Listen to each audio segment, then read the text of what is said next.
Breaking news చూస్తున్నాం. BRS senior నాయకులు మాజీ ఎమ్మెల్యే పెద్ది సుదర్శన్ రెడ్డి ఆరోగ్య పరిస్థితి అత్యంత విషమంగా మారింది. సికింద్రాబాద్ యశోద ఆసుపత్రి వైద్యులు ఆయనకు శ్రమించి చికిత్స అందిస్తున్నప్పటికీ పరిస్థితి చేయి దాటిపోయినట్లుగా సమాచారం. గతంలో వైద్యులు సూచించిన 72 గంటల సమయం పూర్తవడంతో కాసేపట్లోని యశోద డాక్టర్లు హెల్త్ బులెటిన్ విడుదల చేయనున్నారు. గత రాత్రి సుదర్శన్ రెడ్డికి గుండెపోటు రావడంతో దాదాపుగా 45 నిమిషాల పాటు గుండె కొట్టుకోవటం ఆగిపోయింది. దీనివల్ల మెదడుకు ఆక్సిజన్ రక్త ప్రసరణ నిలిచిపోయి నష్టం వాటిల్లింది. ఎంఆర్ఐ, ఈసీజీ నివేదికల్లో కూడా మెదడు పూర్తిగా దెబ్బతిన్నట్లుగా తేలిందని వైద్యులు వెల్లడించారు. ప్రస్తుతం ఆయన కోమాలో ఉన్నారు. శరీరం చికిత్సకు ఏమాత్రం స్పందించడం లేదు.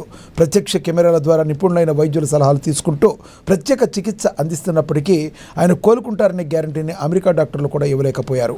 ఇలాంటి సంక్లిష్ట స్థితి నుంచి రోగి ప్రాణాలతో బయటపడటం దాదాపుగా అసాధ్యమని వైద్య బృందం స్పష్టం చేస్తుంది. మరోవైపు ఈ వార్త తెలియడంతో యశోద ఆసుపత్రికి బీఆర్ఎస్ ముఖ్య నేతలు, శ్రేణులు భారీగా క్యూ కట్టారు.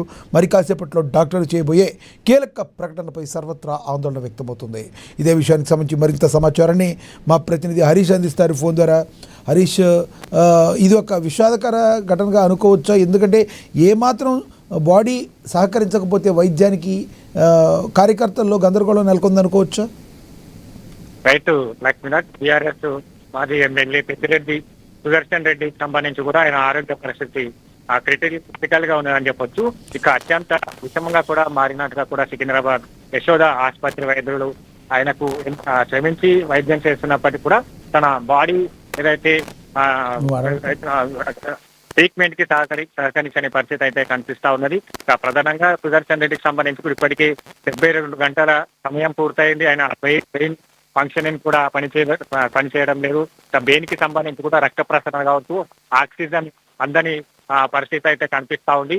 ముఖ్యంగా ఈ ఎంఆర్ఐ, ఈ నివేదికలో కూడా మెదడు పూర్తిగా దెబ్బతిన్నట్లుగా తేలిందని కూడా వైద్యులు వెల్లడించిన పరిస్థితి అయితే కనిపిస్తా ఉంది. ఇక ప్రస్తుతం ఆయన ఇంకా కోమాలనే కొనసాగుతున్నారు. శరీరం మాత్రం ఏమాత్రం స్పందించట్లేదు. ఇక ప్రత్యేక కెమెరాల ద్వారా ఏదైతే యూకే, యుఎస్ లాంటి నిపుణులకు సంబంధించిన వైద్యులు ఎవరైతే ఉంటారో వారికి సంబంధించి కూడా ప్రత్యేక కెమెరాల ద్వారా సలహాలు తీసుకుంటా ఉన్నారు, ట్రీట్మెంట్ చేస్తా ఉన్నారు. అయినప్పటికీ కూడా చికిత్సకి సంబంధించి కూడా ఆయన సహకరించలేని పరిస్థితి అయితే కనిపిస్తా ఉన్నది. ముఖ్యంగా ఆయన కోలుకుంటారనే గ్యారంటీ అమెరికా డాక్టర్లు కూడా ఇవ్వలేని పరిస్థితి అయితే నెలకొన్నది. ఎందుకంటే రోగికి సంబంధించి కూడా ఈ సంక్లిష్ట పద్ధతుల్లో 72 గంటలుగా కూడా ఆయన బ్రెయిన్ ఫంక్షనింగ్ పనిచేయడం లేదు, ఆక్సిజన్ లెవెల్స్ బ్రెయిన్ కి అందడం లేదు. మరోవైపు ఆ బ్రెయిన్ కి సంబంధించి కూడా బ్లడ్ సర్క్యులేట్ కావడం లేదు. ముఖ్యంగా ఈ క్లిష్ట పరిస్థితుల్లో రోగి కోలుకుంటాడని ప్రాణాలతో బయటపడడం అనేది దాదాపుగా అసాధ్యం అని కూడా వైద్య బృందం స్పష్టం చేస్తున్న పరిస్థితి అయితే కనిపిస్తా ఉన్నది. ఇక మొత్తంగా చూడాలి అంటే 72 గంటలుగా కూడా వైద్యులంతా శ్రమిస్తా ఉన్నారు. ఆయనకు సంబంధించి కూడా ఇప్పటికీ ఐసీయూలో